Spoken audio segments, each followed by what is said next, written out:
tua ia le tua i nei tai au i lona alofa ma lona agalelei e se matagofia upu lenā pesiā fa mai ua manu mālō lo tatou atua ua ia manu mālō ua uma e iloa uma lava e tagata o le lalolagi o te iloa ua iloa i le au musalemi ua iloa foʻi e le au tagata tapuaʻi i ifu i tupua o oo fatiapolo lana te iloa ua uma na tau e iesu le taua ua manu mālō e oo foʻi le palemia o niusila o le palemia o Samoa, palemia o Presidente o Amerika, fea lava sisi palemia tangata maulunga. Wa lato iloa uma lava o taitai o ekalesia. O lau wa lato iloa uma wa manu malo Yesu. Yes, o lau wa lato iloa wa uma ntau Yesu le taua.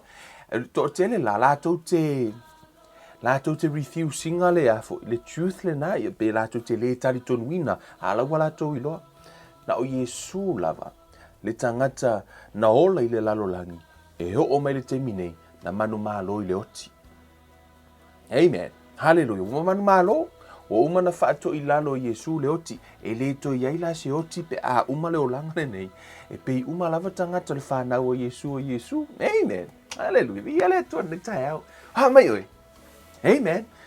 Tato patipatia ma Faafefea ma whaane ne ina lo tato o tua. Le manu malo a ia o Yesu ke riso lo tato wa lii malo tātou whaola. Amen. E le na o ia o se whaola. O ia fo'i o le ri. Amen. Tō tele i lātou o e alalanga o Yesu o ia o le whaola. O le mātou whaola, o le mātou whaola. Ai lea li i e Yesu i o lātou wola. Amen. E le neitai au, o le tautua ma le o nanga, e toi wha manatu, ma toi whangu o no le upo le tusipa ia, e tupu le wha atua i le tau longo. I le afionga le atua. Amen. Pe tātou te tala noa i nei, tala noa i tai au. Pe tasi ala mata upu tātou te tala noa i le nei o langa. Amen. A ia tupo i peano wha atua. Hallelujah. Amen. O le mea ai wha le anganga, i o por tātou ai wha le anganga, i e pei fo i o le tātou tau sami le tino. E le ngāte tātou te ai mea ai pāleni. Ai le whapeala ai tau sami nei le talo o tu lava yaso o ele toi fia tau mafa se talo. Right? Ma whaina e tau mafa le talo nei, tau mafa i le vai yaso le la asau. Ia ma le luolunga lava nei o langa, tātou te ai lava ma a tau sami fo pa ia ma le manu tātou tunu. Ine ai o le tino. Asea. Ne ai tala fia ngai mo i tātou. Whapena fo i la fia pa ia le tua. Tātou tala noa nei le wha atua. Tala noa lava yaso, vai yaso na tua. O le telei o so sia o le atua. Lai to tonu. Tātou tala noa fo i le alofa. O vaenga uma lava nei. O vaenga uma nei o le tātou wa. Mea ai por le tātou diet wha le anganga. Ia por le tātou a mea ai wha le anganga. O loo tau sia o tātou anganga. Whetalai ngai Yesu. Elena o mea ai e ho lai le tangata, ai sea, o le mea ai o lai le tino lei fafo. Ai fo mai o afionga uma e tu lei mai le fofonga o le toa, ea, fafanga i fo, i rona winga, e ei le tangata lai totonu e ao ona fafanga. Amen. E le tangata lai totonu o lo wanganga lea, e ao na fafanga i le afionga pa ia le toa, e pei fo i ona iai le nei tahe ao. Amen. La tātou talo, le tōna mātou tamavi i ala ua fio, e mea silisili ua e whaia tai mai le soifua ma le manuia o sio mātou watuno i lātou umo mafuta mai lungo o le Facebook, YouTube, ia maso o se tafa lava o mafuta mai aivi ia o e tamai le nei awanoa mātou te whaafo i le vi inga i la ua fio ono o mea silisili ua e whaia mo i mātou tamai. Whaamanuia la ua fio ngalue mai lo wanganga ia whaapeona e tai ma e o ma e o mai te i mātou ai mise lau whauunga se e whau tama o tau mawhai e tala ina lau a fionga tama e nei tu la i mawhai o no mātou ngā lulue ma lo ngā mātou tantonu mātou te maua le tau i mai la ua fio mātou te whaafo i le vi inga ia te oilo mātou tuomolo mātou wale i nei ma se i o le whaavau lava. Amene ma amene. Hallelujah. Hallelujah. Amen. Ia le tua nei tae au. Mo le tu foi te talo i le tua. Ia. Faafefea foi ia hautou talo sanga i la tau fai paanga mai ngā ruenga nei.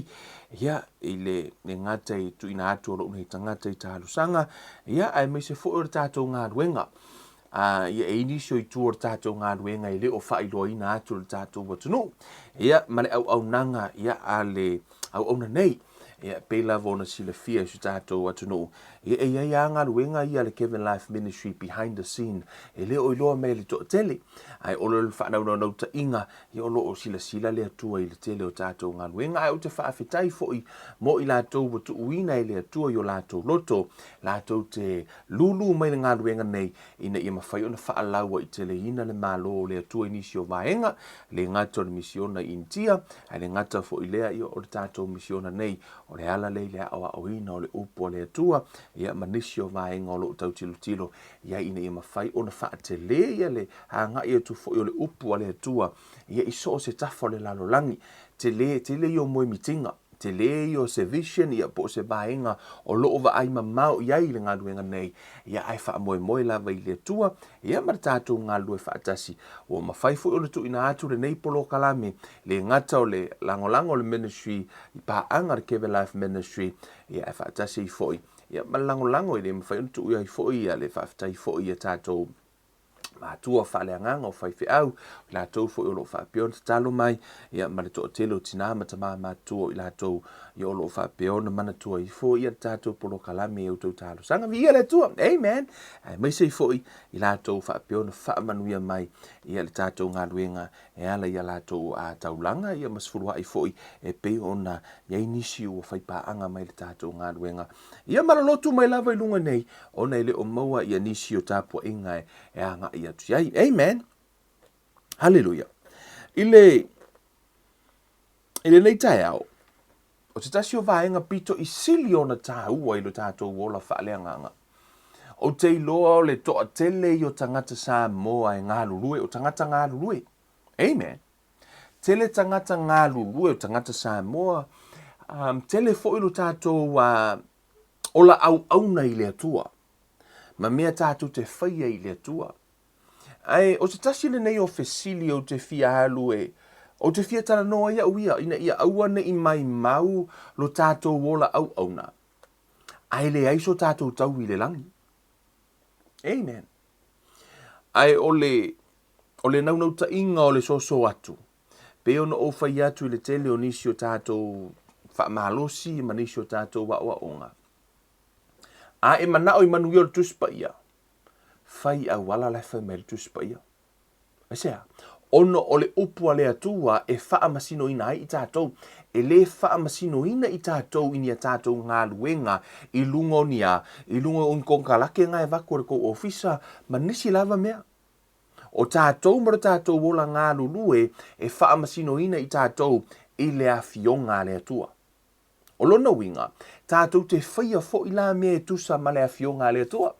Amen. A whaia te fia maua le manui o le atua I le lalolangi. E te whaia I le awala lai whai mele tu spaia. A whai fo e te fia maua manui o le atua I le langi.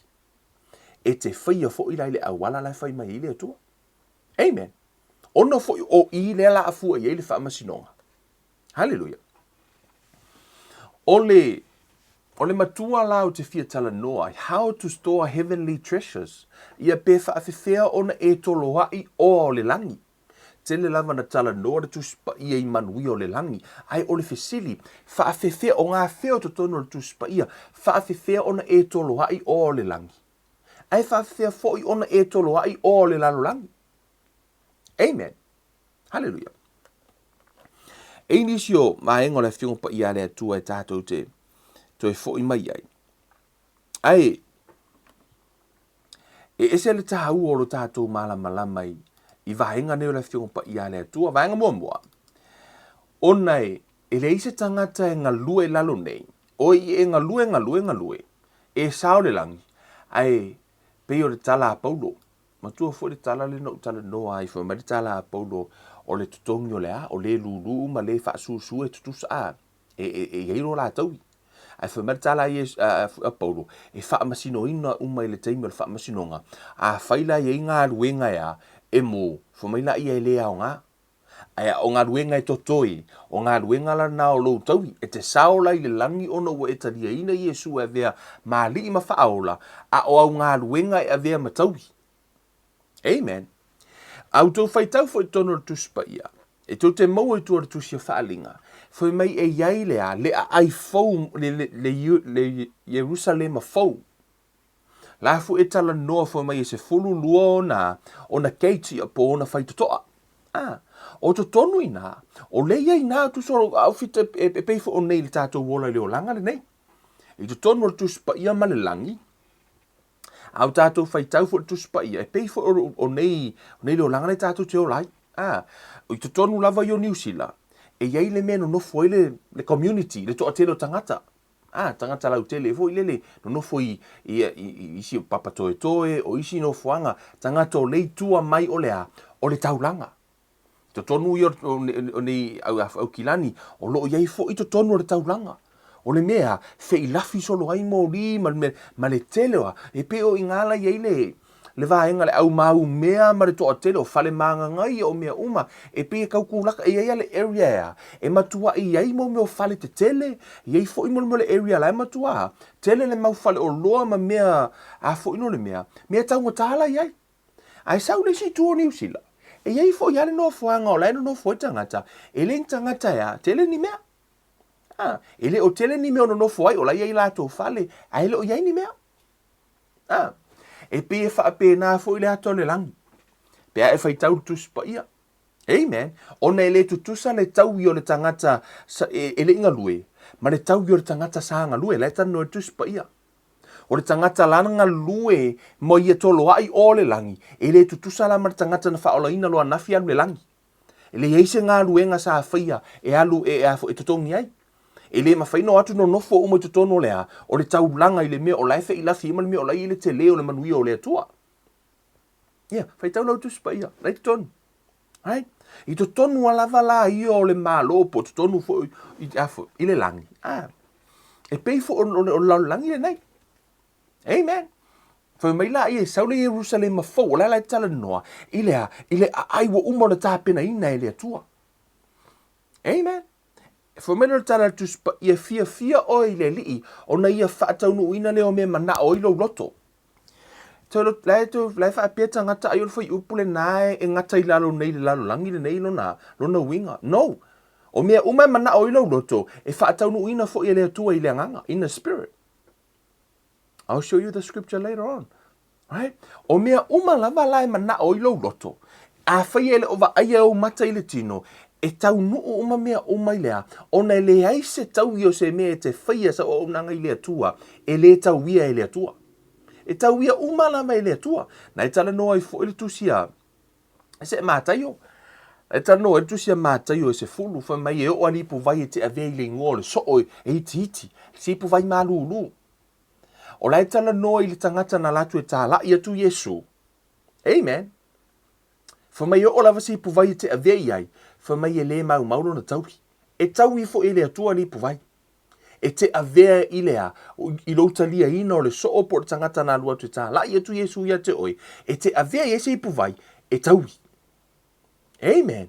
So o se mea te whaia i le atua, e le mai mau. E amana ia uma e le atua ngā ruenga e te whaia. Hallelujah. E tā uala, lo tātou i loa, Faafefea, ono tātou Toloa'i o le langi. Amen.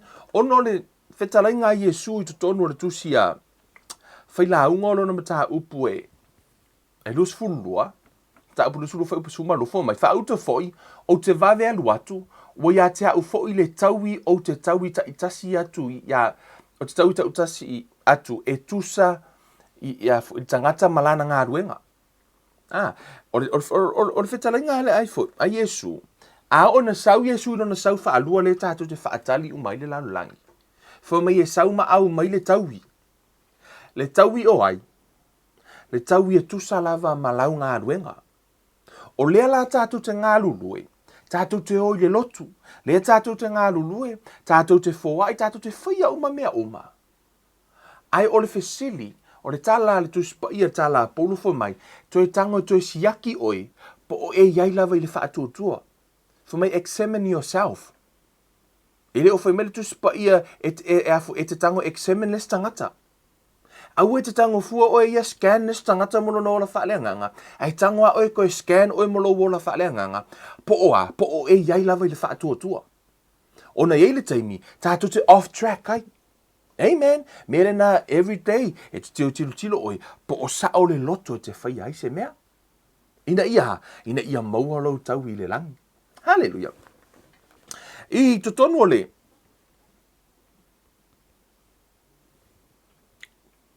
ti tua tulunga tātou tu spaya. I totonu na fiong pa ia le atua. Tara no mua tua i vaenga lea. O nei, fai si ta hau o le vaenga lea. Fai mai le, fai upu le mātai o se fulu. Fai upu e fast food, fai mai. O le ta lia o tau, o le ta la no o i le. O le ta la no i lunga atu Yesu. I le au so o, e o e ta lai o ia. Ta lai le ta la lei. La lai ta la no ia. I fai fe au, fai e vangalia. Ia matangata o le tala ina malaunga ina le tala lei fai a onga tu spa ia lau apostolo, profeta, lai tala noi tangata ia po so ofo Yesu, po le tangata o lau alu e tala i Yesu, whoever. Po ai lava le tangata o lau alu e tala i Yesu, lea lai tala noa mai eina le tusi i. Fai mai no la ia o lo o mena le fast food fai tau o ilunga atu, fai mai. O le talia o tou, o ai o tou lea, lai tala noi so o Yesu leo e afo, e tala le fai mai. O le talia o tou, ua talia e ia o au. O le talia fo i au, ua talia e ia len awina mai au. No winga, o lo talia ina o le tala le leine o atu male au soo, ua e talia ina fo i le nao Yesu. Pe o le winga na tala Yesu, a fei te talia ina le tangata e latu male fe au, ua e talia ina le tangata e ona le fe au. Oai, o Yesu lana tulia mai ala le messenger.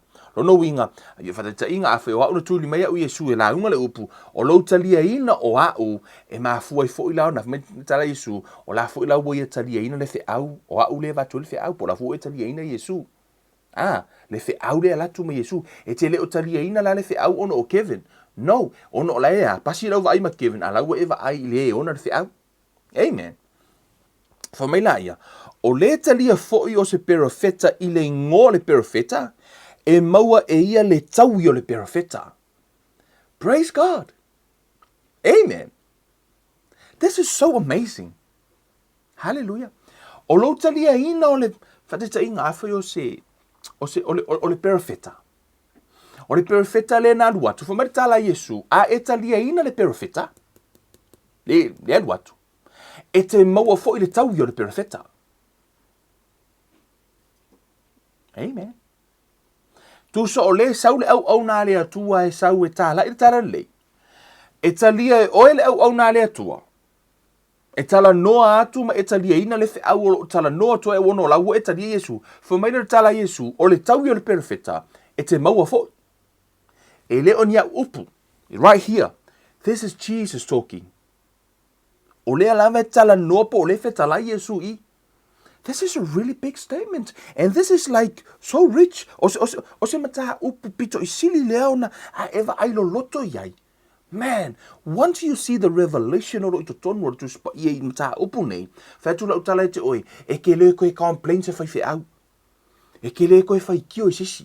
Asea, ono lela e alua o Toloa'i leo. Asea, it's right here. For me whetala inga Yesu, o le talia fo i o se perfeta i le ingo le perfeta. E maua e ia le tau i o le perfeta. O le talia fo i se tangata ami o tonu i le ngor tangata ami o tonu, e maua e ia le tau i o le tangata ami o tonu. Tala noa, o vaenga i tala noa i tu spa ia, o le tala noa i tangata i lunga atu, o e tala i le tala le lei. O le tatu te maua le manuia o Yesu. Aisea, ono o tatu talia ina Yesu. O le tau i lau Yesu mai lona tama, le manuia i tatou. O le eternal life lo wa maua Yesu i le tino e le palapea, le mafu ai ona maua fo o le eternal life le tino e le palapea. O le a, o le reward a Yesu le la alaki e oi, le la blessed toi oi. O ai la na la i ona manuia oi ona Yesu e talia ina Yesu. Same principle, pe aho o mai le tino le tano Yesu i foi mai, a e talia ina le perofeta, ono o le ngō le perofeta, ono o la te tali tonu po o Yesu le a perofeta Yesu. A e talia ina le perofeta. O le a lava le tau e le atua le perofeta ilana au nanga. Fa mai le tala Yesu o e maua fo i oe le tau i le perofeta. Fa mai la ia e talia ina fo tangata mi o tonu le ngor tangata mi o tonu e maua fo i oe le tau i le tangata mi o tonu. Amen. Mele ese le tāua. Ese le tāua o lea o lou tilo iau ona mele a ina faafetaia le tusipaia faafetaia paulo ia tangata o i lātou o e na sa ngā rurue ia pe o i lātou fo o e na lango ina lana ngā ruenga matalia ina lana ngā ruenga aisea ono o lona taui o le taui fo i le nao tangata nei. Yes, ele o nia upu, it's right here in the scriptures. A o le la tātou tala noa i le Toloa'i OA le langi. Hallelujah. Fa mai la ior fai upu e whālua. Fa mai. Ai se avane fo i tau lava se ipu vai. O le mea pito i sili leo na whaatau wha auri ipu vai. Amen. Fa mai. Ai se avane fo i tau lava se ipu vai malulu e inu ai se tasi o i lātou nei e whaatau waa i le ingoa o le soo. It's talking about au nale to the disciples, the least. Hei le tangata e whaatau waa i ate o ilana luatu e tā lai atu Yesu o ai lava. Na luatu e tā lai atu Yesu i ate oi. Pe aluaku e kele i au kupe, pe aluaku le nafu i tangata e sili ai lau le kele o lau degree na iai. Ai awhai aluatu e tā lai atu Yesu. Fa me e ho o lava li pu vai e te ave iai. Wa e talia ina le tangata lea. Fa me le tala tuspa ia Yesu. E moni o te whai atu ia te outou. E le mau lo na taui. O le feta lai ngā Yesu. E le pepelo la Yesu. This is the truth. Amen. O le feta lai ma ua, o lo ta ua ia Yesu, le mea moni. E whaata taui le taui. Le taui lea e le pala, le taui le langi. Amen. Tatu e fo ima i se taimi. Tatu atu i tua le mātai o e ono. Hallelujah. I tono le mātai o e ono. O, e tala noa i le tuspa ia i. Tato whai tau i whetalai ngā Yesu fa mai. Aua tau te Toloa'i OA mo o tau i le lalolangi. E le mea aua te whaia. Amen. How many of you know o le tātou Toloa'i o lalolangi o le tātou wola i tatauna e ai le lei, ma e ola le lei le lalolangi. Ai wha mai Yesu. Aua tau te Toloa'i o langi si ka koe fo i mele steimi au ili na vaenga na. Ai wha mai tātou whaitau mua wha mai. Aua tau te Toloa'i OA mo o tau le lalolangi. O iei le monga ma le ele e wha umati ai. O iei fo i tangata ngā oi e eli atu manga o iei. A ia o tau Toloa'i OA mo o tau i le langi. Ele o iei se monga po o se ele e wha umati ai. Ele o iei fo i tangata ngā oi e eli atu manga o iei. A wā o le mea ua iei lo o tau oa e iei atoa fo i mo o tau loto. Whamila ia, o le la me poletino o mata ia, pe a whai fo i le lei o mata, e malama umai lo tino. Ai a whai e le anga o mata, e pō uli umai lo tino, o le nei, a whai e pō uli le malama ui to tonu ia te oi, o na matua tele ai lea o le pō uli. E le ai se na te mawhaia o na au na ia lii e to alua, a wā e ino o ia i le tasi. Ai alofa atu i le tasi. A le o lea, e whaapipi i atu ia i le tasi.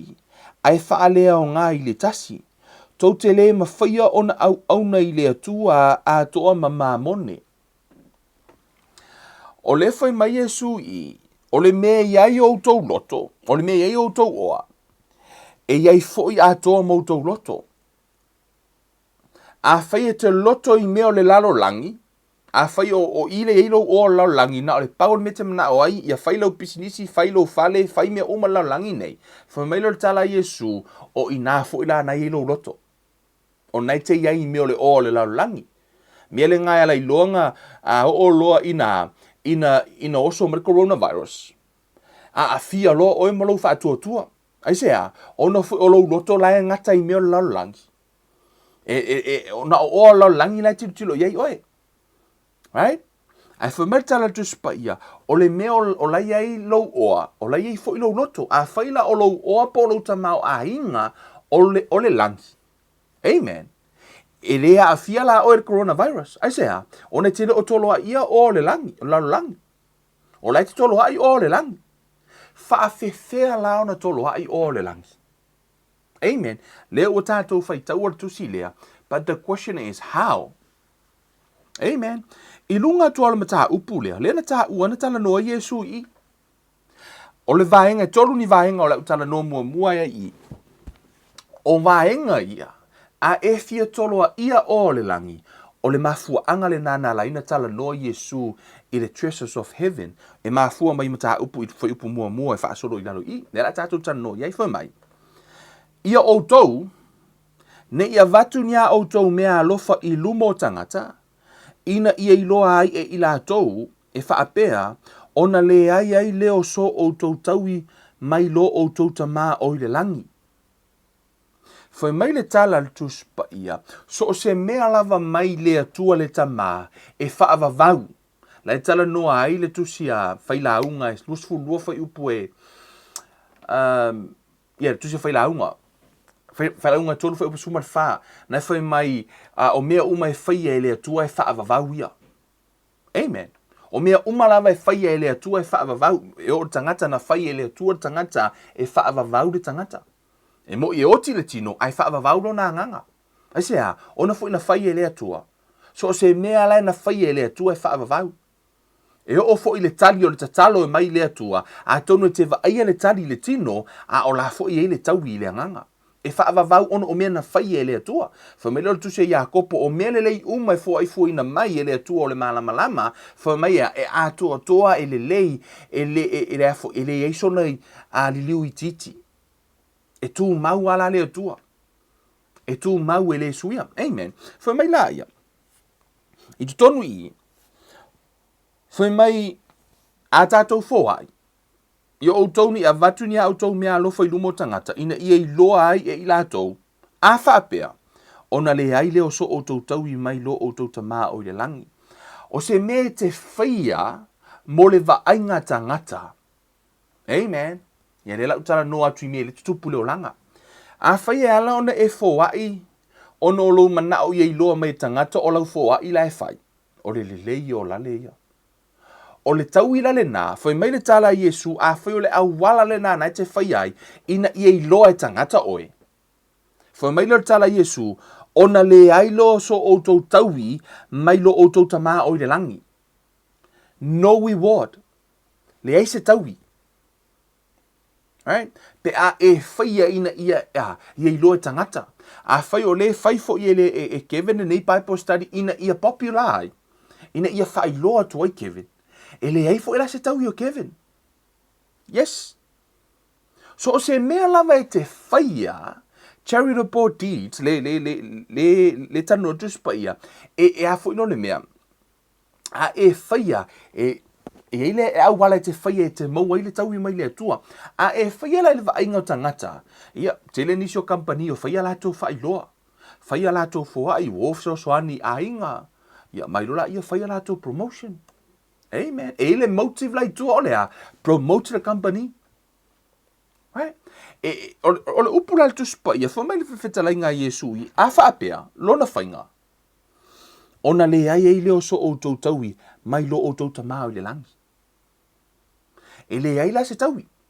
Whai mai la i o le whai upu e, ia, tala no mai lunga la, tala no tau whaapu, pu ur tātou mta upu, fo mai la ia. Le whai upu e,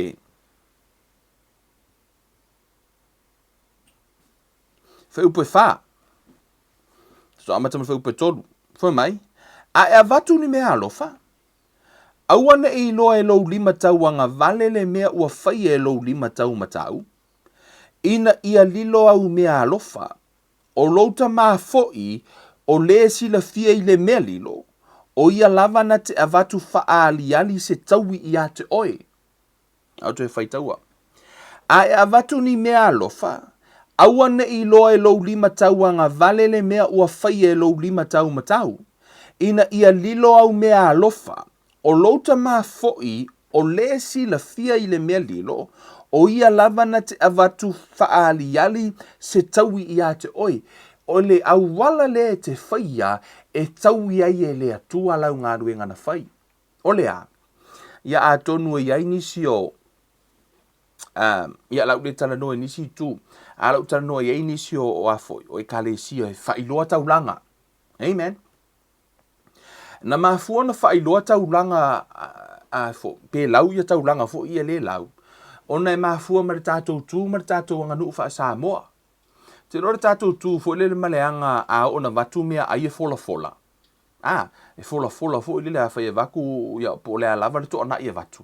O ile tū maleanga wha Samoa, e hele tātou way of transparency fo ile le o mea uma lava e fola fola I luma le mea ai a ma le tātou tau maftanga e fola fola uma mea uma e o lava fo ile a ile teimi le ave se sua ma mea nei e fola fola fo I fafo. Ase a, o le tātou tū nā maanga. Manatu nisi o lau missionary. This is a really nice way e whaonga fo I totonu le e kalesia. Mea fo ila le nā lai o nā, so o se tupe lava e avatu e fola fola. Wala e whaile fola folanga, e lo iloa e ngisin mafu anga ngā lai fola fola. Asia, because o le anga nuu fo ila tātou le sau e fola fola tātou mea fo I. E waku le sua fola fola, waku le mele fola fola, mea fo ila na watu fo nei la ia, e la ia nisi o afo, o tele o whai atu la whapele anga. O tele o whai atu fo ila ele lei. Ai e yeile au wala e whai ai. A whai wa fola fola ono le au wala o laua tala noa, laua whao ngā hina le kalesia. Ia sa o lau loto e te whai ai. Au e te alu fo ile le whapea, ke manga o e ka o mai lunga e ke lela u kongi. No, ngale a just o lau at, o lau loto. Ku sa pe ka o mai o oela e sili lai ke le alau kaulanga. A ia mau ki ngoa lai sa o lau loto. A sea, o le mea lilo le nā. That's the truth. Ia po o inai le mea lilo o totonu o lo roto o inai tau wia I le tu alau ngā luenga. Awala nei e whaia I lunga ina ia vaai e tangata o oe sili lau taulanga. Amen. Love, can I get a glass of water? Awala nei whaia ono le vainga tangata. Amen. Aia whaapea ona e whaia ono lea tua malona finangalo. Amen. Ia e whaia I le whaatua. Ia e loa mai to tonu lo asea o le mea lilo o lea tua le to tonu le mea lilo fia. Your heart. Lai tala noa tu spa ia foi mai o le mysteries le na o lea tua I to tonu o lo roto o lai nofo ai I le mea lilo. Amen. A e whaia la lau taulanga mai le mea lilo, to tonu o lau roto, tau I lea tua. Tu sa lava la pe whailoa mai. Po lai lau mai lunga taulanga, ia whaapea, pe ono whai atu, e le o se mea leanga fo I lele. Ai ona I le o malama tangata le mafua anga na whai ai. Right?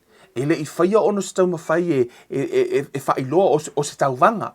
Nala ona whaia, ono o tātou ma tātou wanga nuu, he le tātou way of transparency fo I lele e fola mea uma.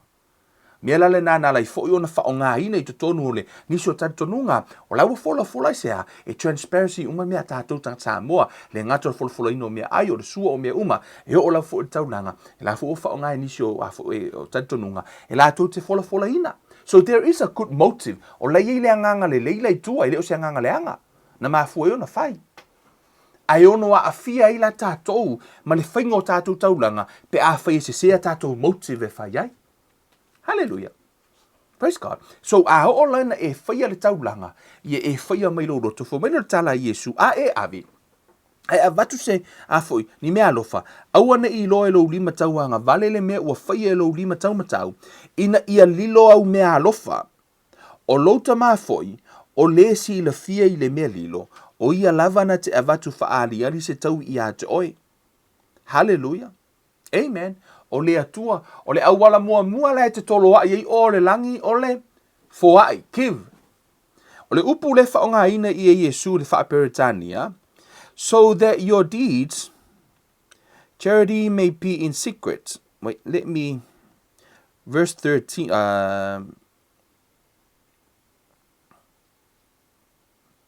verse 3 for my, but when you give to charity, pe a o ina e foai when. O le upu when, which mean you have to.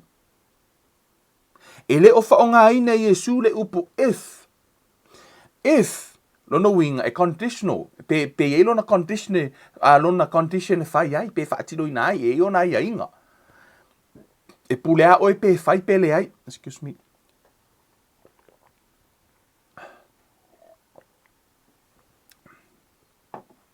Amen.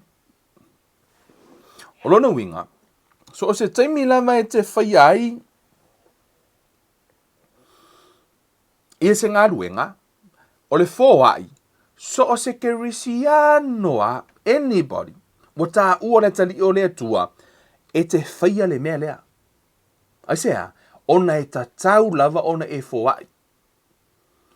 Tupe, lava, vaiinu, mea ai, o lea lava, o le nā turu a leo tangata kerisiano. Ai sea, ta tau ona e fōai. When you give, Rono winga, a e fōai la, tātou Samoa, o tangata fōai. A e mana o maua se tau I lau fōai. Aua nei e alu le pati lea tangata. Ia, ke wa ai e, ia, si e kale sia lau, si kama, osko e inga la, ke lea ia lang kaulanga. Paki lea tangata ia oi. Whamei o tala tuspa ia, o le nāua maua o lau tau. O lea, ma lo lava. O le vi inga mai tangata. Pauana o lau tau. Lala ngau oi. Wanga le paua le mea leva tu tangata ia tu oi. Ngar paki. Le o to iai se fua mai. Right? Le to iai fo se tau I le langi. O te le te whamtala nā tunga po le ua o kau simplify ia tu le tala Iesu. Au tau fo ai. Au o to te peo lau vaenga lea. E wha I loa fo I lele mana o ia I loa tangata. E iai fo I tangata o lai whaia la tu taulanga. E le o mana o e wha I loa. Ai sea, te tono o lātou loto, lai sa o au lātou loto. Kusa lava la peke a e lungo le lima a Faafefea lava lau taulanga. As long as lai whai mai lau loto, let me tell you something, o le nae maua lau tau I mai lunga ala. Ai sea, o le atua lai le mea lilo ofea lau loto, o le mea lilo. La ve tau ia o le atua. Pau le mea, ngā lau apa I kongo lau hat, vidi wha sa o gama. Tu e wha sa o lau loto, e whai e lau tau. Ai sea, ina ia maua lau tau. Mai mau le ngā, au ke popole le kama lea, ka lo whai, ia lea maa loa, Faafekai e anga le ai a oe, ia o oe ale wha moe kwa le ka le siangi, o oe ale whai le mea lea, o oe o lea paki. Le vi inga mele tangata. Amen. Tau te loa a ona eva ai le wha alinga lea. When you see this revelation e tonu I, whea kula ukala, e le koe umolo fiola fōai. E sea, o ngā fōi, o le ki o le mea lea, o le sa o le mea tuu iei lou loto. A whai e te mana o I o le langi, ea, o lou loto fōi la mea o le langi, e ke le pole ale me ke fōai, a ia sa o le loto. A whai e te loto e le pati e tangata I mea o le tino, ea, e wha de tino fōi la le whainga. Amen. Hallelujah. Alu tal noi tangata I le wha de tino tangata wha le anganga. Hallelujah. Amen. Tato uma le mata mai mo mai. Ngai ko ke wha le anganga. Amen. Let's speak that by faith. Amen. If you need adjustment, make some adjustment. Hallelujah. We all learn now. Te ka ko ke hawa o ina uma le tua. Ina ia mana ia tato wola I le anganga. Hala tau bia. Next time if I lau ia lau tau langa pe te vesi ofu ma se lava. Ngalo kanga ko loko okay. Ke manga of sosoani. A if sosoani wa ave se lava I se si pe wa e tu ina tu foi se ava no foi se si lo fali. Pe te fai se ngā ruenga le lei. Awangi umai fonga e o I laka I si kausanga fa mai. I ngof sosoani ya ke oi I oi lau I lo uma la langi wa unga fai le mele wa unga au mai o New Zealand. Wa unga fai le mele o wa unga fanga inga oi wa unga fanga su e lau ngā ruenga. Kuso mea uma ina e fai ya. Nga e manga oi paki ka ngaka ya ke oi. Yeah. Na mana it's all about looking good. Foi lele ina ia va utangata o se kia skamalea. O le motive na to tele. E uma to e feau, uma me no la to fai sea. Se sele anga na fai a faina e fai ono le tua. I'm telling you, po le lava le me koi kupu. Ele kai e po le sea. Ele o lusi lo tau I le langi. Yeah, o la te ho rona o ye le tau I lo uma na fai le tua. Lo manu yo le langi. Amen. Fo mai la ia, vaenga mua e mau lo tau I le langi pe Toloa'i o lea. Fōai le loto Aua ne I whaia I lea, ina ia I loa e tangata pe whaia e whai loa ai oe, a ia e whaia e vi ia I lea tua. Amen. Vaenga lona lua e te Toloa'i o le langi fo mai, pe a e tatalo. Fo mai la ia, aua ne e pe o tangata pepelo, awa wala tau fia tutu ma tatalo I sunako, ma fetau tala la inga ala, ina ia fetau la inga ala, ina ia I loa I la tau e tangata. E moni, o te whai atu ia te outou, ua maua I la tau lo la tau taui. Amen. Si vaenga la lea. O le vaenga lona lua e te maua I le taui o le langi, Toloa'i, a Faafefea Toloa'i o le lalolangi le nei. This is how you do it. Yeah. A Faafefea mana o le tino, o le awala le ke whai ai. Le whai au vaenga le, o lea, whai mai e o tatalo I a whai. Whetaula I ngā hala.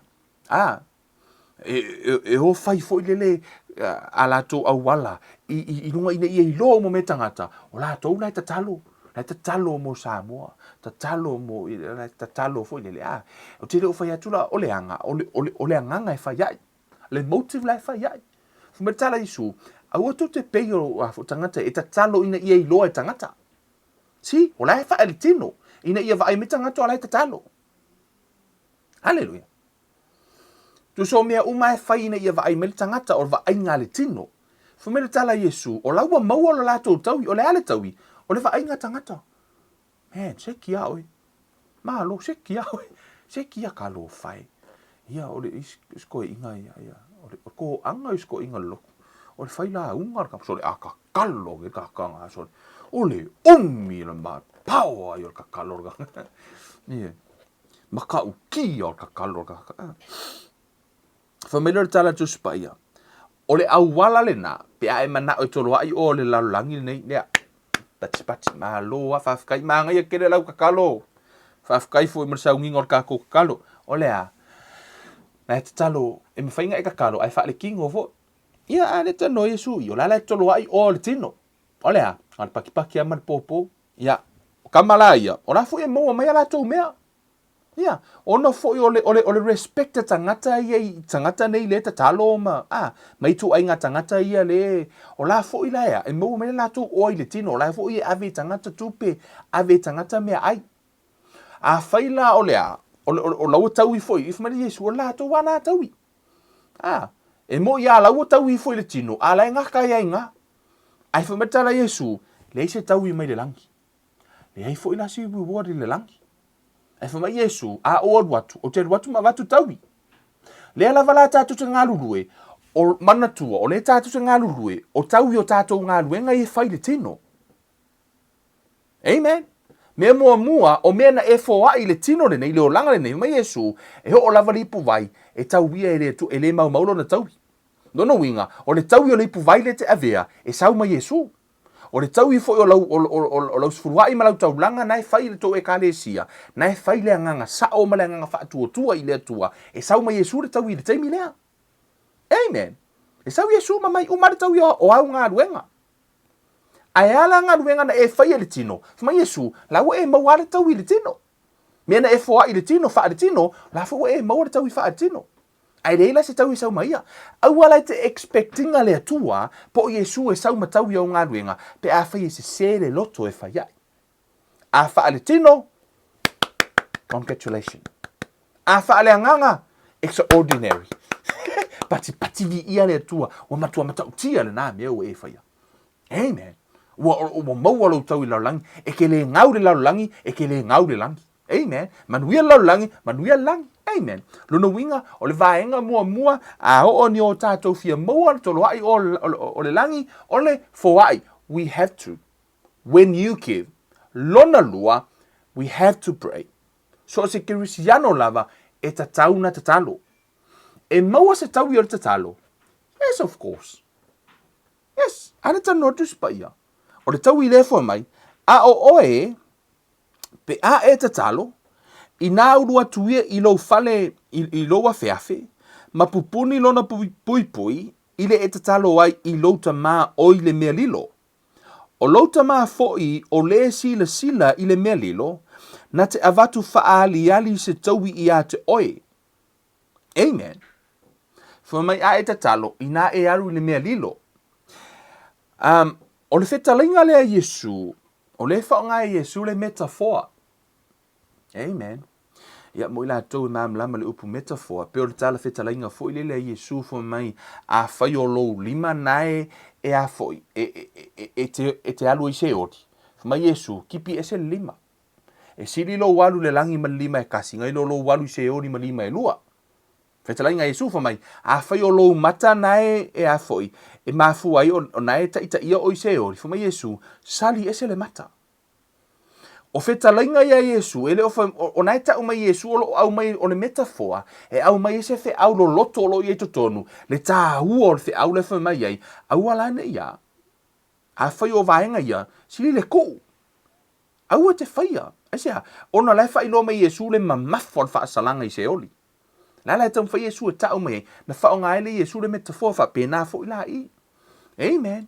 O le tano mai Yesu fo mai a e tatalo, fo mai e alu i lo wa feafe, ma pupuni lo pui pui, ile e tatalo ai i lo tamā, o ile mea lilo. O to tonu le a feafe le tonu i, lai whaali wina mai le upu e peru e whaingoa ina inner room. O the inner room, o le potu i to tonu. O tātou i loa umalawa, o whea ia ile atua. E lo loto. That's a secret place. O lo loto. So o se teimi lava la e te tatalo ai, pray from your heart. Mai lo loto. Ai le o le ava ai ngata. O le counter i Yesu le whai upu mua lana saunoanga le na whai mai, i le tatalo tangata ia, e mana o va aina ia va ai me tangata o lai tatalo. Ai whai matala Yesu, a e tatalo, i e alu lo wa feafe le mea lilo e lo enisi. E lua la application o la foi upu lea, pe fo o Yesu, na alu foi o ia le mea lilo, e tātou foi tate o le mea lilo. Ai whaapea foi la, e le whaapea na o le mea lilo, e pala i foi upu lea, e o foi pe a tātou tatalo in public. Amen. A tātou tatalo in public, how many of you know a o tatalo o leo te tatalo in public? O le ilo umate me o te tatalo ai. Fia foi ni au na lea tu a watu tangata mamai, o la foi tatalo in public. The question is, o tali la ile atua? Yes, of course. La tali ile atua. Ala i tangata na tatalo e ona le atua malolo. O se tali. O le tali. Le ngato lau o va ai e lalo le tino. Ala fo ia, tau i le atua i le nganga. So ene o tala noa la Yesu ile natural standing point. But the metaphor, the secret place, pray from your heart. Ia sa o le no foanga i te tatalo mai ai. Awana i tatalo i va ainga tangata, a ia tatalo mai lo manganga isea, o le tatalo le nae tali e le atua. From a secret place. Mai le mea lilo, o le atua e a fio i le mea lilo. Amen. A e iai le mea i lai le public ea, o lai na le atua le mea lilo. O lai fo i le atua le public. A e alu tono le potu, o la fo i le atua. E iai la le atua i mea uma. So a tātou wola i tupe le whai upu wha le tino o le mea lilo o kongolo poku. O le mea le ilo atu o e sesi lai ke lafi kongolo poku. Which is a sao le si tū. Amen. Ai o tu tonu o le atoanga o le whai upu lea. It's all from your spirit. Wai mawhai fwoi na e no whai tonu o le mea lilo. E ngofo ai. E mo kwa oe le ke moe. A whai fwoi o lai te alu e te a fwoi te talo. E mawhai na e te talo le mea lilo. Ai le o iloa o e le atua. Pe a ele te talo mai le whaatua. Yeah. Any prayer without faith, for me it's impossible to please God. But every prayer from faith, o le whaatua mai le whaatua, o inae tau i le atua, so o lala tala noa lea, le tuspa ia, tala noa lava from your heart. Tala noa mai lea, o le mea te whaia mai lo loto, from your spirit. Hallelujah. Ngaenga mua, te mau ai Toloa'i o le langi o lea, when you give, lona lua, when you pray. A e tatali, ele ngata e tatalo, ele ngata e tau i le atua i le lalolangi, a e tau i fo i le atua i le langi. Amen. Lo reward for me ele lusi la lea, le tau i. Tatalo mo le whaola tanga o le isi. Tatalo mo le mai o le isi tangata. Tatalo i mo le pui ngā le atua. Hallelujah. O lai tau ia umai le atua ngā luenga na sea. O le ngā luenga lai te whaia mo le isi tangata. O le alava la le tau, o lau tatalo mai fo i le tātou ngā luenga. I'm telling you, for me tala tuspa i o lau talia ina o le perifeta, i le ingo le perifeta, o e talia ina o whamea, e te maua fo i lona tau i le o sa utala o le upo Yesu, fetalai ngā Yesu. O le lava le tau o Kevin. O le tau I fo ina e maua oi. Yes, why? Because you have the right heart. Yeah. You have the right heart. Praise God. Tatou uma lava. Amen. A o nei na e vai le mala mo le mele fatu ia te oi. E luaku ko faifea. Uma kwa ila uma ngofo uma nga so loa uma. Ma kwa esa wa e fai wa kuri alo ia ai le langi. Wa e alua o e kuri loa. Lo manuia. Kere koe pa pole kala kangaka. Pole ama le alme fa kangaka ki oi. O oi ke mua farsa. E fufuru le toilet, fufuru uma me uma ne e kangaka. O uma nga e fulua. Esea, wa kuli alo ia ai esea. O lau e halua o sa o le loto e te whai ai mea uma. Praise God. Esea, wa ele koe mga o mia se whawhekai e whaife au. Ma le paki e kare sia. Wa ele koe papole. Pe whawhetai atu le whaife au. Pe le whawhetai atu le whaife au. E ke le papole ai. Esea, lai manuia o e lea. Lea tua. Si, o le taimi lava e te iloa ai. Le vahenga le I'm telling you. So se le ale me ke whaia. E isi se koe kaufia oi. O isi se koe kaufia oi mai lo ia manuia. O oia. Amen. Foi mai leo tala al tuspa ia I auto te talo. Ai mana o maua so tau I mai lea tua. Tau I oi le langi. Le tatia I. Foi mai e alu le mea lilo. Na te avatu whaariali se tau I ate oi. E tau I oi lea tua. So now, maenga mua, o lea, fowai. When you give, o lea wala nau foi mai lea tua. E te fowai ai. When you pray, this is the way to pray. E mauailo na tau I le langi. Male lalo langi. Amen. Foi mai la I o le foi upo e fitu. Hallelujah. Whaasau la I o le tatalo na e alo matuta malu langi. Tatu skipi la le foi upo suma le ono. O I. O le isi vaenga lea. E mauailo tau I le langi. Pe a o tau ana popongi. Can I ask you guys a question? When is the last time you had fast? Le ale taimi muli na e ana pongi ai. Last week, last month, or last year, or the last 10 years. Pe o mar ke mingila la vai kere anga pong. Le ale taimi muli na e ana pongi ai. Right? Matala just pa ia pe auto ana pongi. Au ana I o tau mata wha noa pe o tangata pepelo. A wala tau wha la leanga o la tau mata. Ina ia I loa e tangata wala tau ana popongi. E moni o te whai atu ia te o tau. Ua maua I la tau lo la tau tauwi. Amen. Fumai a e ana pongi. Ia o le whainga lava le wa inga tangata. Ia wa ai me tangata o la te ana pongi. A e whai tau lai le context o le tusi. E lua mea ia au mai e Yesu I. O mea va ai e le tino, ma le mea e whai e to tonu o le anganga. Only two men si e tano tuspa I. O le tangata I fafo, ma le tangata I to tonu. Whainga o le taulanga, o le foa I le vainga tangata, ma lea foa I le anganga. E le oiloa mai sesi le loto o lai whai ai. Right? O lea, tatalo le vainga tangata, ma le tatalo mai le mea lilo, le loto na whai ai. Amen. E o foi le ana pongi le vainga tangata, ma le ana pongi mai le anganga. From the right heart. For mai la I tala Yesu I, a o oi, pe a e ana pongi.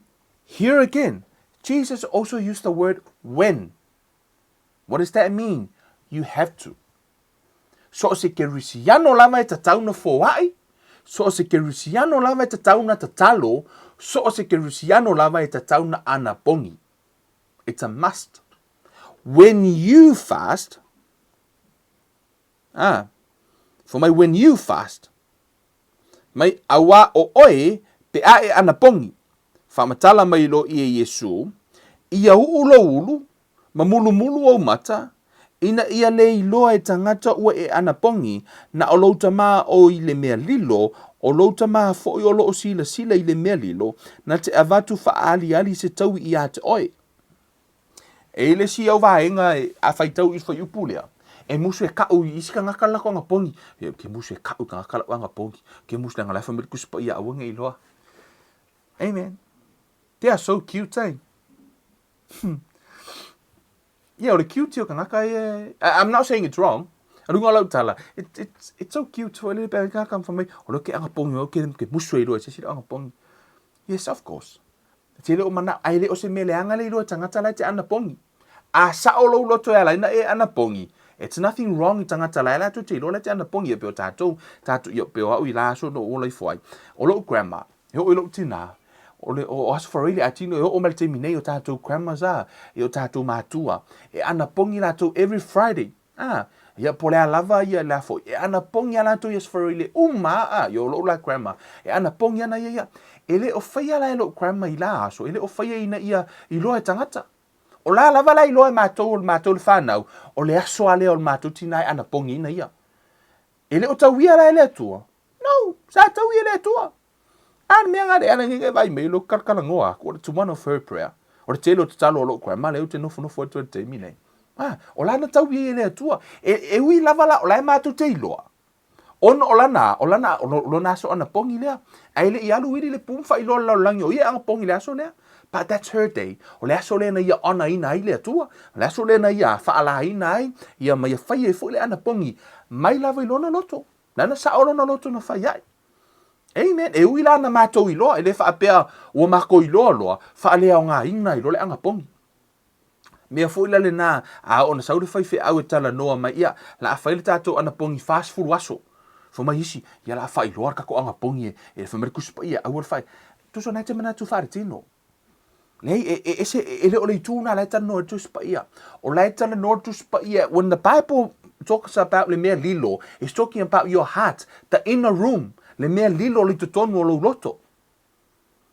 E le o tala no lo wadu ke lafi se mea e anga pongi ai. Awangi ilo e kangaka no. Tasi le mea le tan no mai, awe te fai ile va ainga ale tino. Tu sa lava pole ale tangata alu atu tala no te oi afsi le te oi ana pongi. Yes, o le ana pongi.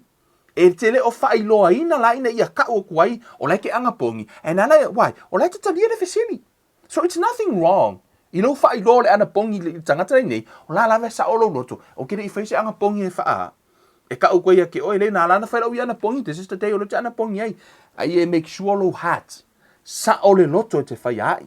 O le anganga le na o le tano mai Yesu, o mea e whaia le tino, e tau I le tino. O mea e whaia e le anganga, e tau I wha le anganga.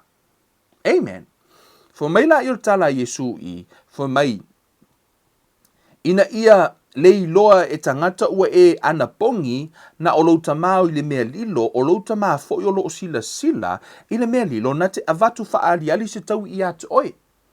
O le vaenga mua o lau foai, o le vaenga lona lua, o lau tatalo, o le vaenga lona tolu o le a, o lau ana pongi, o vaenga I e te Toloa'i OA le langi. There's more in the Bible, but this is leo tatu tano on leitu tonu I. Amen. O I loa la, pelo foi atu e lua me tano mai Yesu, o me vaenga le tino, ma mea lea, ale anganga o me whaia mai lo roto, mai le no foanga e leo I loa e sesi. Amen. Wal to tele aua te whaali liuina whaale tino le tuspa ia, e te aloi e lafi tono le potu, which is e mawhai ona, e mawhai na tātou wole mea lilo, e se a, whesosoani a te tātou, o le tātou lava na ia taimi ma le atua. E wana I ngalo ia te autou, even Jesus, he pray in public. Sa te talo fo Yesu in public. What does that mean? E na tali le lafo I le atua I le mea lilo, e tali fo I le public, ai sao le mea na te talo, the right place. Pray from the secret place. Ele o te talo mai ina ia va aia tangata o ia fai vavenga. No. Pray from the heart. Amen. Na sa o le loto na fai ai. O le mea fuila na la tano Yesu I tuspa ia. E ma fai na tātou te talo public aia. Te talo mai tutonu o lea. The right place. The secret place. Our heart. Amen. Fa mai la iol foi upure sfurmari o I lo lai te mo ele context o le tusi. Le me le tala Yesu ina o umantala no mai lunga. O lai tala no I ngā luenga le tino. Ma o le tino. So I tala no fo I o le anganga. Fa mai lo la iol foi upure sfurmari iwa. Le ntatou fai tau mai. Aua tau te Toloa'i OA mo o tau I lalo langi. O iai le monga male ele e faa umati ai. O iai foi tangata ngā oi e eli atu ma ngā oi ai. Amen. Faafefea na e toloa e seare me o tala noa Yesu I o le tino. Ona o lunga atu. O lana tala noa I o le tino. O lea, o le tatalo I lunga o le vainga tangata. O le ana pongi I le vainga tangata. Ma lea, ma le foa I le vainga tangata. A whai te fia mana o e moa ni au mea I le tino le nei. A le whainga o promotion pēa ona e foa I. Amen. A e la unga fo I me e kakalo public ina I loa tangata na tau tia. Ma kua whai wha le tino la. Ina ia e mawai o le tino. pau lava lana o lo taui. Amen. La tano Yesu. Ai o le to au mai Yesu le fautuanga I foi mai. Au atu te faia faapena. Au atu te toloa'i o le tino. Faafefea.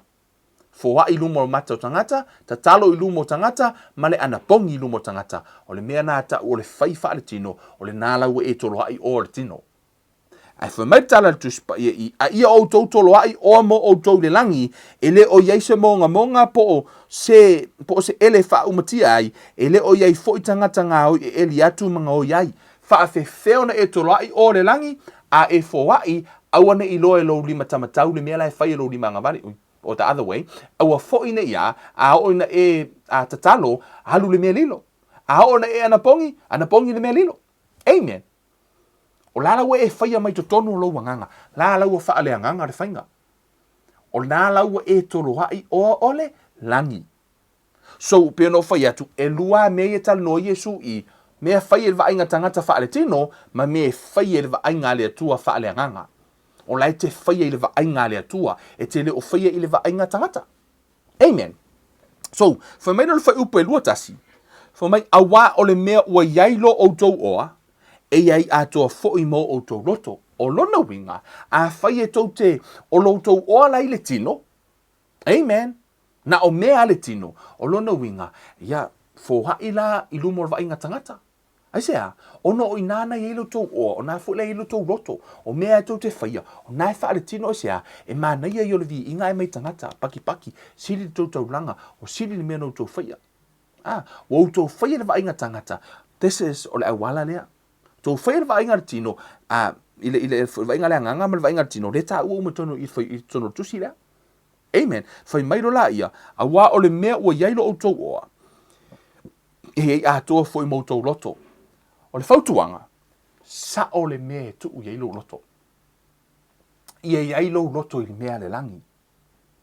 A ona I lo loto I le mea le langi. E le ngata e maua lau tau I le langi pe a ona e foai. Maua lau tau I le langi pe a ona e tatalo. Maua lau tau I le langi pe a e anapongi. Ai maua fo I le manuia I le lalo langi. Ai e whaia le vainga le lalo langi, ma le vainga langi nei lana tano Yesu I lunga atu. O e te maua le tau I lalo langi, ai oki le langi, eise me mo le langi. Whamere le tala Paulo, e susunu ina lava ngaruenga, e te sao lava la ono Yesu, ono e talia Yesu, whamere kala Paulo, e tuton tu se korinito, e te sao ala ono Yesu, ai peia o e fatua e sao ma le afilo ngā mōsua. O le upa tu spaia. Susunu ngaruenga, le aima se tauki. Ona tala tu spa o me to toe o lo tau ile na a ona susunu uma lau fainga taulanga mau fainga foa I fa ile lotu fainga sfurwa I mataunang a ona susunu uma the question from tala Paulo toe toe tango toe a siaki o po e ia ia fa tu tua ko kango ko siaki lo loto po o sa o le anganga te fa ia me ina ia mau so tau ile langi amen from me fa upelo na lua fau pulus fu lua te mna fa I to I vainga le mai o le la me paletino le utala no lo Yesu I mata ia fatino right le fainga I le vainga o mata le no tano to I lunga le utala no lo Yesu I foi mai o le la me paletino o mata ia mea uma ina fai e tatalo le vainga le tino o laua fai I le vainga le tino foi mai o le la me paletino o mata ia pe a fai fo I le leo mata e malama o mailo tino. Hallelujah. A whai le leo mata e malama o mailo tino. Lai tala noa I meo le tino. Na loa mailo I Yesu lea illustration I por whaate ta inga metaphor. Lau a matanta no mai Yesu. Lau tala noa mai lo Yesu le natural standing point. I lo tino lea. A o na le leo mata. Ola. Mana ia e ke le lawe la vea I lunga pe ke sulu se awa sea. O lai te ilo lai malama lau vai. Il tangata tau waso ele ai e a fo e whale tonu pe pole vai. Ea, e pongi sa a toa lau langio na tangata ai sea, ona fo ele umwhai ona vai.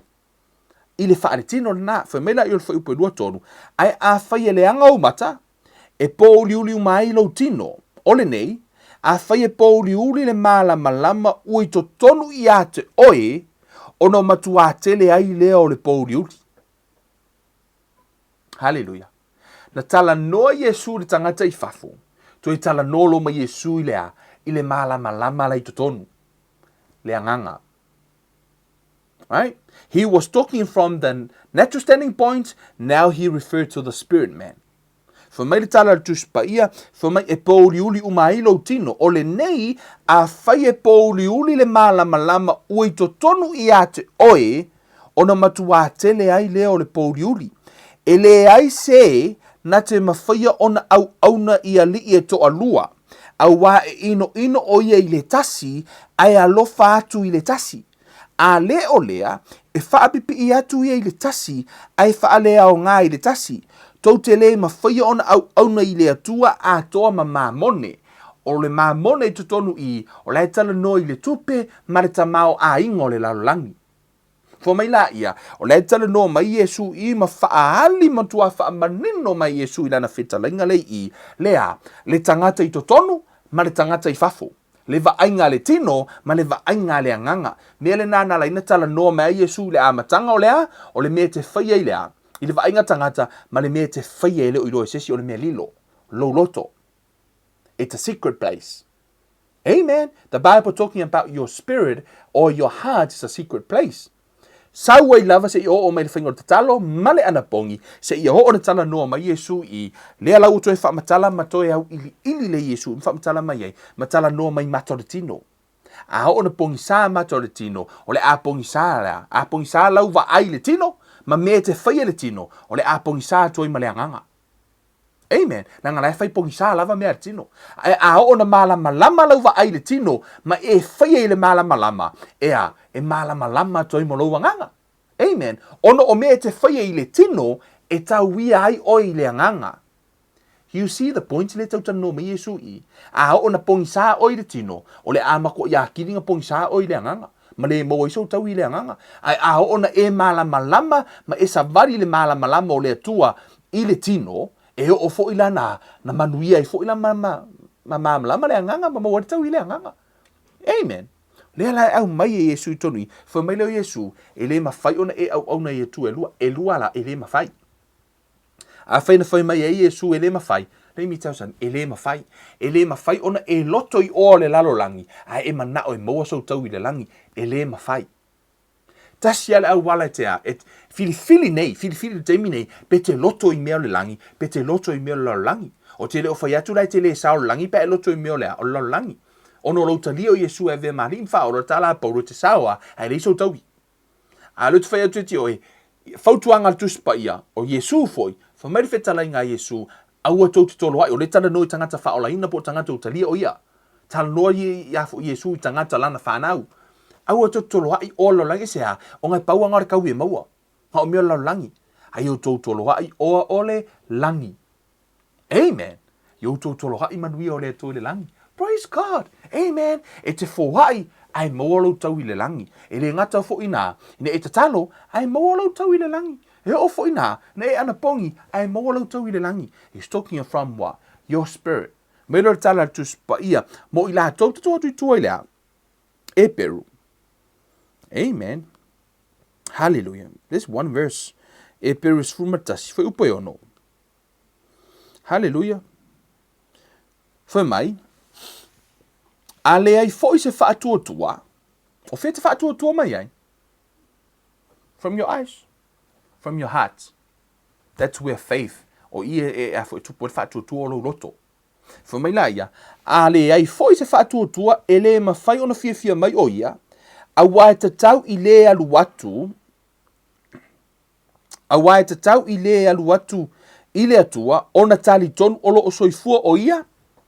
O ia fo i na te tau ia mai o e matua sa ili i a te ia.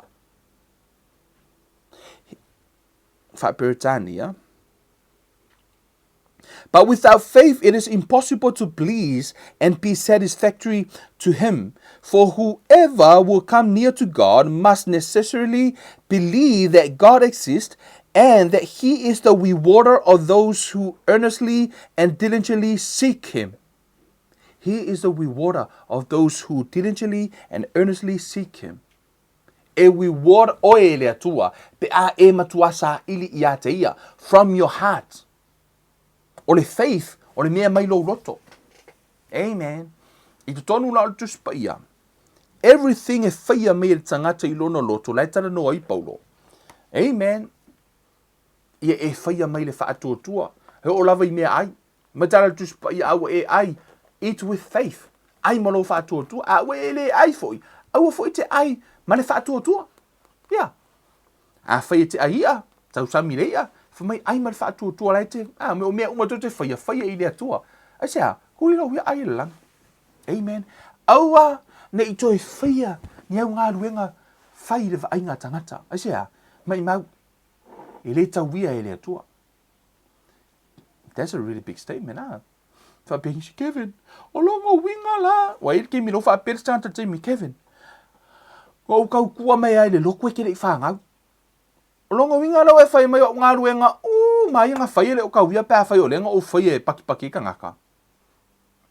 You know what? Let's change our mind. O ngā ruenga mai la e whai from now on. La, turi lola so wai. A whai na e whai se mai ngā kai mi uma. Amen. E nisio tangata. Rato te mawhau. Faafefea, you know, on mele na mga afoi. This is the way na mātou whaia mai a yaso ala he o mal te mini mai le amatanga. E le faafefea a umi ona yeise mea, ona sa oila ia, that doesn't make it right. Pena ifo iei tangata, pena whai me tangata ile, you know, 2,000 years ago, you know, e o mal te mini. A whai o nei te tari tonu lava sea o ngana sau mai lava pe o fia awhi tausanga. Let me tell you something. Somewhere along those way, sa il tangata na, no na suia se mea o mal te mini, o na alu ia o le te le o suinga o tala le o mal te mini. Yeah. Really big difference. Mai lava tu sia ngā luenga o mal te mini, na eva ai ngā luenga, makua I ke le ale mea wa ofa le rafo o tatua fōlaunga. Yeah. Te le o le mea wa ofa somewhere. Mai tonu I na suia lea ngā I martara le. Right? E le whaapea a umi se mea o na sa oi lea. Amen. Let me tell you something. Pe awhi tausanga, lua awhi tausanga. Ngā le lua aso ngai luma o lea tua. Rupa tuspa I o le awhi tausanga tusama lea. Aso e tasi. Lono winga pe ke whai mai ala o makokari ko ngol mele ngenga sa umerfia. Lua awhi pe kolu awhi kausanga ka luai. Ngā le kolu aso ngai luma o lea tua. Amen. But man, na sui e tangata, e o mate mine o lava tala lei wa sui. Amen. Wa sui le upu moni e le tua. Ona lava somewhere, within this time, nena tātou, au ina mai. O lea lava lai au ina tātou I mena pasi me is tangata. Ala lava ka akir kuspa ia lai. Lai pa ia I ma matango fia I lunga o lau pukishau fo I le. Ai tā ua lau e alu iai. Ina ia maua so tauhi. Amen. E tau I le atua I lau whaitau tu spaia. Amen. Yes. E tau I le atua pēr sa o lau roto te te whaitau tu. Read with faith. Lana lau upa tu spaia. So o se hisi lava e alu sa ili le atua. O fet sa ili ai. Sa ili le tu spaia. A e alu la whaitau tu spaia ma e sa ili. You invest your time. E reward o e le atua. E tau I le atua. Ai sea. Ono la e lu ai oi. Ona upa tu spaia. So o se si lava sa ili. Faafefea e sa ili le atua. Only one place te maua I le atua tu spaia. Yeah. Ta e alu fo I ma esa ili le ana pongi ma te talo. Ma fai tauru tu spa ono le upu le atua. So reading the Bible e reward fo o le atua. Praise God. Amen. E tōna mātou ta mā whaafetai. Whaafetai lo wanganga, whaafetai lo upu, whaamalama, whaailoa. Ia, whaailoa mai fo I o mātou tangata. E ao no mātou I loa. Le ngata I lo mātou ngā lulua I le tino. Awani o mātou whaia le vainga tangata. Ao mātou fōhai mai le mea lilo. Le mea o loo iai la ua fio le loto le lei, le loto e whai ai, ina ia whaapeona I loa e la ua fio, ai aua o le whainga tangata. I o mātou whaia mea o mai le whainga la ua fio o oe, o loo sila ma o loo iai le mea lilo, o ani whi aumani ngā ruenga mātou te whaia, ia whaia mai le loto sao. A wā o loo iai la ua fio e te tauia, e o lava le ipu vai mātou te avei le mea lilo, e tauia e la ua fio whaamanuia o e tamā.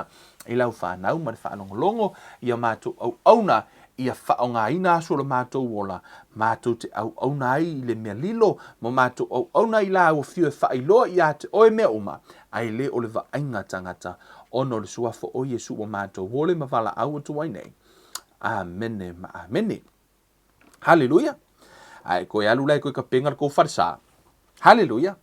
E ui lava na vaai e tangata lau ka penga ngā farsa. Paki ka ngaka. Awane a vea le nā ma motive. Alu e makua ka penga ko farsa. Na i te tapena ina ono o le atua. Amen. Alu e matu o le alava lau ngā lue ngai whai kula ukala. Gaming ei. Ko kelo ka ngaka ele ko fio e whai ngā lue ngai o fie fulu ipu. Misi mea he o le fulu ngo ipu. Fulu o ngā le atua. Amen. Wai. Kuri lau ia kaui. Vai he o le ipu vai ke a vea. Onga e mawai lau kaui. Pe asa o le loto te whai ai. Hallelujah. Amen. Te whaia ona o le atua. Whaamanuia le atua ia te oi. Whaamanuia le atua awana i aise ngā ruenga ma se me te toi whaia e le tauia. A ia tau i le atua i ngā ruenga uma tau te whaia. I le tau fōlaunga, i mara tātou fōlaunga nei o langa. Ia tātou ngā lulue. A ia maus tātou tau i le tino. Ai wha sili, wha malia ina le atua i le ngā. Wha manuia le atua ia te o tau sa mua tātou toi whailo ai. I le solua le tātou Bible study, lo wha ngā solo ina nei. Ia mora teimi nei o Kevin Uruiwara nei, lofa tele mo o tau tātou toi whailo ai. Ono Yesu, amene ma amene.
e mai